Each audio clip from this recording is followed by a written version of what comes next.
Okay, just making sure it's on. Good afternoon. I'm in such a good mood. So I had to go out of my house, just letting you all know, because I had to fill out some paperwork for my house, for the apartment I'm moving to. And today I just wanted to share a little bit about how things work out. So now that I've been all chipper and stuff, I wanted to share a little bit about my past 2 years of my life. So it's really warm today, so I'm just wearing this scarf and I have a jacket on. But so over the last year or two, I lost a job that I really liked, that I was making really good money at. The company literally closed and I was out of a job immediately.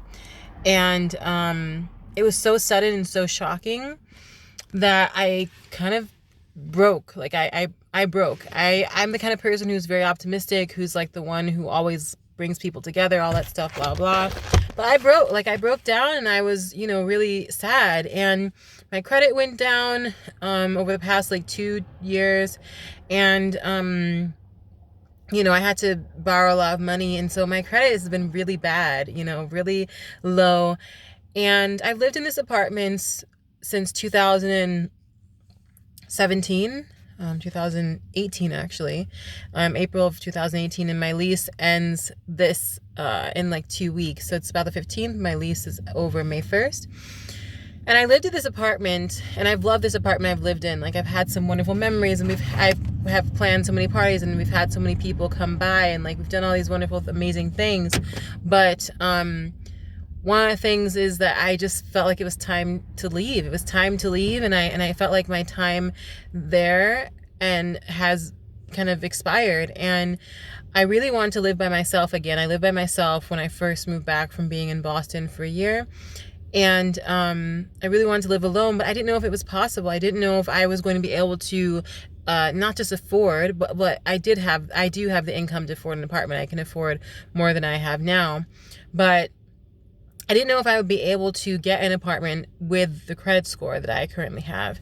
And so I was going to settle and stay in my apartment and just, hash it out and risk having roommates that I don't necessarily know and I don't know if I would like. And I got very lucky over the past 2 years. I've had some amazing roommates. I mean, we're all very close. We all still talk. We're all at least very cordial to each other, and we've had great experiences in the house. But I just didn't feel like staying. And this is a small thing, but I'm gonna say, when you feel inside of yourself, like really deep inside of you, that something doesn't feel right, please listen to that. Like my thing is about my apartment and about moving, and I just did not feel right. I consulted like a lot of my friends. I was like, I don't feel right. Like, why do I want to move so badly? I could save more money staying here. I could save, a few $100s more staying here. But I really wanted to live alone because that time had come, and it was a desire of mine to live alone again. And so I went to a few apartment showings, and then the quarantine hit. But luckily I saw two apartments that I really liked. And one was in Lincoln Park and the other one was in Rogers Park. And I currently live in Edgewater. And I've lived in Edgewater my whole life. My grandparents still live around here. My friends and family are here in that area. And so, I was thinking like maybe it would be good for me to move more south and to move to Lincoln Park. But I didn't know if I was going to be able to afford to qualify for an apartment in that area with my current credit score.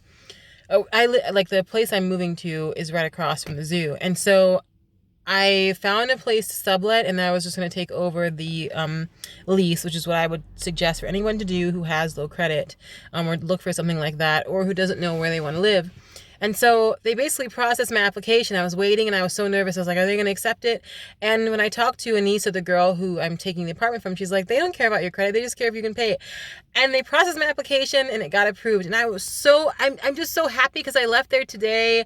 And, I feel like I'm in such a great mood because even though I had such bad credit, like I believe that I could get the apartment.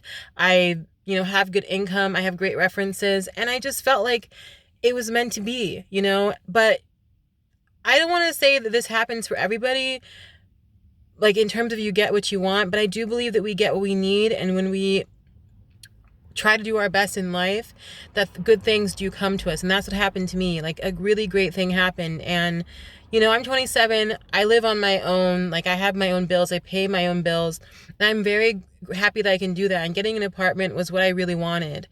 And even though my credit was low, I still got it. So please, even though we're in this quarantine time, still go for what you want. Like, still go for your dreams, and like even a small thing like an apartment, which is a big thing because there are a lot of people who are homeless. But know that things are going to work out.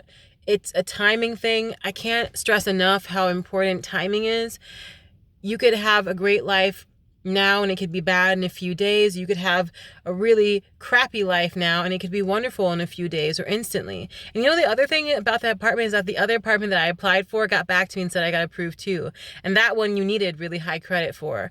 So everything always works out in time, but we have to try to combat those negative thoughts. We have to like learn to combat what's in our mind. It's like the hardest thing ever. I really think it's so difficult to combat negative thoughts in your mind, but you have to surround yourself with wonderful people. You have to create a life that is your life. Like during this quarantine time, you really need to focus on creating a life that is your own life. Be around people, that are great for you. And that's why I feel so terrible for people who are in domestic violence situations and in relationships like that, because sometimes they can't change that. But if you can change your life, please do so, because life is beautiful. Human beings are so resilient and they're able to do whatever they want in most ways. And also believe in timing. Like, something could be really bad then, or it could have been bad then and it could be really great now, like I said before. But you have to give yourself an opportunity to at least dream and achieve something, and prepare yourself for what you want. Like, prepare yourself financially, like save money, make great friends, do what you need to do for your life during this time. Like, use this time right now in quarantine to figure out what you want, and to make a plan for that. And I'll do another video maybe on that a little bit later, but I just wanted to share this as a word of encouragement for people, because I feel like there's so much negativity online and on the news, and I don't watch the news that often because I don't want to get sucked into that. I know what's happening. I know people are dying. I know the numbers. I read the news enough online. I look at enough videos. I hear enough from people. But you have to do what's best for yourself. And for me, I don't like to listen to the news all the time. It's very negative and it messes with other aspects of my life. But believe that something better is going to come. Believe that things like an apartment or something that you really wanted, like that gut divine thing, is telling you to go for what you want, even if it doesn't seem right in a physical, earthly sense. Like, do what you can as a person, and go for what you want. And be encouraged by the fact that other people are still succeeding in this time. And just don't think that a lot of people are in quarantine right now and have died. And if you've lost someone or you're sick, my heart really does go out to you. I mean, I can't imagine what it would be like to be sick and to not be able to breathe or to have holes in my lungs.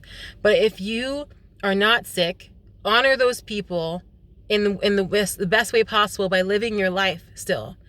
Still live your life and still keep going and go after your dreams and go for what you want, because you don't know how long you have, and things do work out in time. So give yourself time to live a great life. And in this time, really evaluate, like, is the life that you're living right now the one that you want? Like, really and truly. Like, I think a lot of people need to figure that out. And that's why I didn't stay in the apartment, because I didn't want that apartment anymore. I really wanted something else. I needed something else. And it worked out for me. So your mind and your heart will eventually sync together and you'll get what you want out of life. But remember that it's about timing, and do your best while you can. Have a great day. Bye.